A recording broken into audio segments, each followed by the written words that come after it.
امثال 13واں باب جو 25 آیات پر مشتمل ہے۔ دانش مند بیٹا اپنے باپ کی تعلیم کو سنتا ہے، لیکن ٹھٹھا باز سرزنش پر کان نہیں لگاتا۔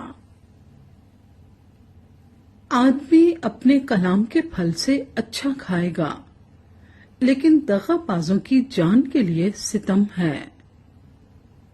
اپنے منہ کی نگہبانی کرنے والا اپنی جان کی حفاظت کرتا ہے، لیکن جو اپنے ہونٹ پسارتا ہے ہلاک ہوگا۔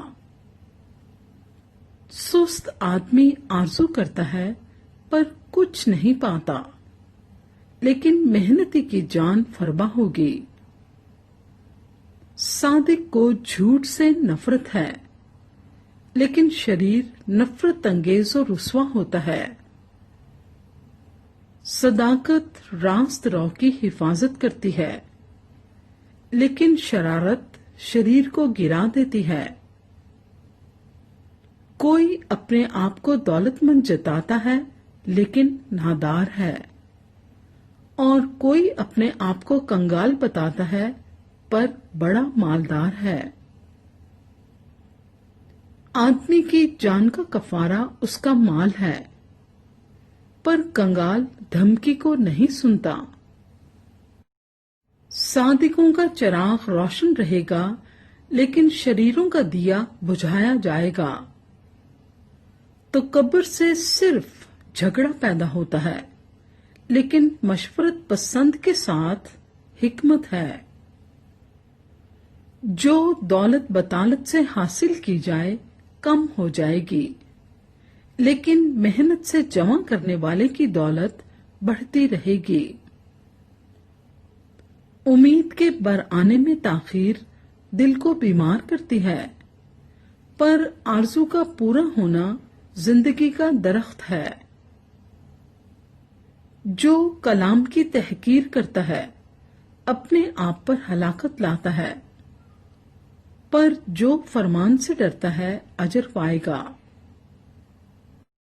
دانش مند کی تعلیم حیات کا چشمہ ہے، جو موت کے پھندوں سے چھٹکارے کا باعث ہو۔ فہم کی درستی مقبولیت بخشتی ہے، لیکن دغا بازوں کی راہ کٹھن ہے۔ ہر ایک ہوشیار آدمی دانائی سے کام کرتا ہے، پر احمق اپنی حماقت کو پھیلا دیتا ہے۔ شریر قاصد بلا میں گرفتار ہوتا ہے، پر دیانتدار ایلچی صحت بخش ہے۔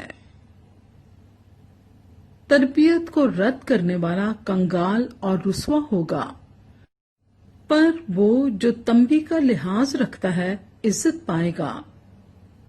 جب مراد بر آتی ہے تب جی بہت خوش ہوتا ہے، پر بدی کو ترک کرنے سے احمق کو نفرت ہے۔ وہ جو داناؤں کے ساتھ چلتا ہے دانا ہوگا، پر احمقوں کا ساتھی ہلاک کیا جائے گا۔